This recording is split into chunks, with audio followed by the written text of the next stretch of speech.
সেই মুজিববাদী ফ্যামিলি বাংলাদেশের ছাত্র জনতা তাদেরকে বুড়ি আঙ্গুল দেখিয়ে দিল্লিতে তাদেরকে পাঠিয়েছে। আগামীতে বাংলাদেশের 18 কোটি মানুষ যতদিন বেঁচে থাকবে, আওয়ামী লীগ নামদারি মুজিববাদী নামদারি কোন শক্তি বাংলাদেশে বিরাজ করতে হবে না এবং দিবে না।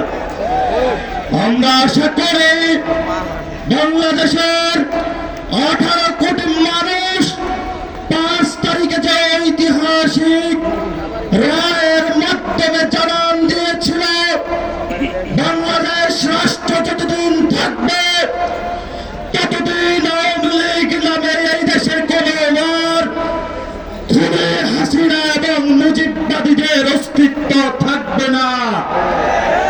এই বিষয়ে ফয়সালা হয়েছে।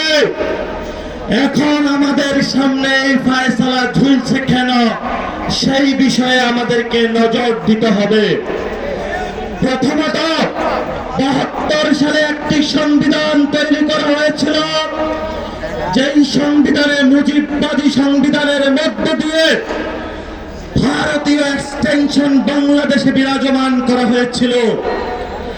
এই সংবিধান যতদিন বাংলাদেশে থাকবে, এই সংবিধান যতদিন বিচারালয়ে থাকবে, এই সংবিধান যতদিন ব্যুরোক্রেসিতে থাকবে, এই সংবিধান যতদিন প্রেসিডেন্ট হাউসে থাকবে, এই সংবিধান যতদিন সভরেন্টি ফোর্সের কাছে থাকবে, ততদিন আওয়ামী লীগ বারবার ফেরত আসার চেষ্টা করবে। আমাদেরকে গণপরিষদের মাধ্যমে যদি আমরা একটি নতুন সংবিধান না বানাতে পারি, আজকের এই সমাবেশের মধ্যে বলতে চাই, ততদিন আপনার জীবন, বাংলাদেশের 18 কোটি মানুষের জীবন হুমকির মুখে থাকবে। আমরা আমাদের জীবন অতীতে হুমকির মুখে ছিল, আমরা আমাদের ভবিষ্যৎ জীবন কোন হুমকির মুখে রাখতে চাই না। আমরা অবিলম্বে আওয়ামী লীগের সাংগঠনিক কার্যক্রম বাংলাদেশে নিষিদ্ধ চাই। আমরা দেখতে পাচ্ছি ইসির কল কাবজা কলকাঠি নাড়িয়ে একটি দল নির্বাচনের মাধ্যমে আওয়ামী লীগকে পুনর্বাসন করার প্রচেষ্টা চালাচ্ছে। আমরা তাদের উদ্দেশ্যে বলতে চাই, গত 15 বছরে যখন আমাদের মায়েরা জেলের দ্বারগুলোতে ঘুরে ঘুরে ফিরেছে, আমার ভাইয়েরা যখন গুম হয়েছে, আমার ভাইয়েরা যখন শহীদ হয়েছে, আমার ভাইয়েরা যখন বুকের তাজা রক্ত দিয়েছে, তখন আপনাদের যারা নেতৃত্ব রয়েছে, আয়েশি জীবনে আপনারা ভোগ বিলাসে মত্ত ছিলেন।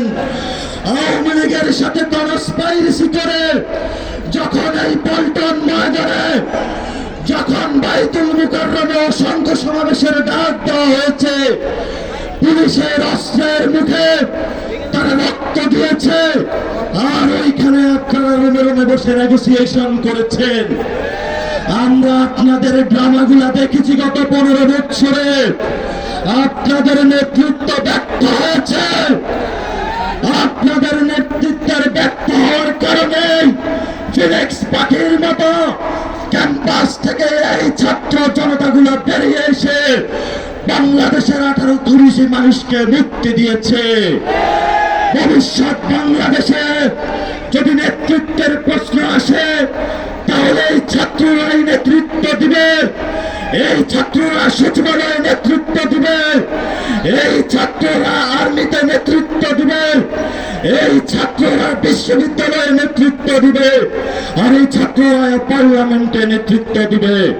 আমরা পার্লামেন্টে যারা গত 15 বছরে টাকার পাহাড় বানিয়েছে, ব্যাংকিং ব্যবসা করেছে, চাঁদাবাজি করেছে নেগোসিয়েশন করে, আমরা ভবিষ্যৎ পার্লামেন্টে আর তাদেরকে দেখতে চাই না। আমরা যারা বুকের তাজা রক্ত জড়িয়েছি, 15 লাখ নেতা কর্মী যারা জাগিয়েছে, তারা ভবিষ্যৎ পার্লামেন্টে যাবে। যারা এখনো বসে বসে হাস্যরসে খিলখিলিয়ে হাসে, কোন দিকে পারে তাদের আপাকে বাংলাদেশে নিয়ে আসার জন্য, বাংলাদেশে দুই ফ্যামিলির যে রাজত্বের কথা 5 তারিখে রায় হয়েছে, আমরা আর ডাইনাস্টিক পলিটিক্স বাংলাদেশে চলতে দিব না ইনশাআল্লাহ। বাংলাদেশের আগামী রাজনীতি জনমানুষের রাজনীতি, বাংলাদেশের আগামী রাজনীতি আমাদের মা বোনদের রাজনীতি, বাংলাদেশের আগামী রাজনীতি আলেম ওলামাদের রাজনীতি, বাংলাদেশের আগামী রাজনীতি তরুণ যুবক ছাত্র ভাইদের রাজনীতি। আপনারা পাড়ায় মহল্লায় প্রস্তুতি নেন, রাজপথে দেখা হবে, রাজপথে প্রতিরোধ হবে। আওয়ামী লীগ নামে কোন সেট বাংলাদেশে থাকতে পারবে না।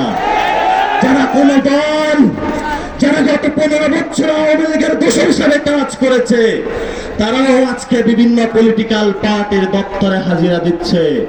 আমরা সকলকে হুঁশিয়ার উচ্চারণ করে দিতে চাই, আপনারা কালচারাল উইং করেন, যেই কোনো ব্যবস্থায় আওয়ামী লীগকে ফেরত আনার প্রচেষ্টা চালান।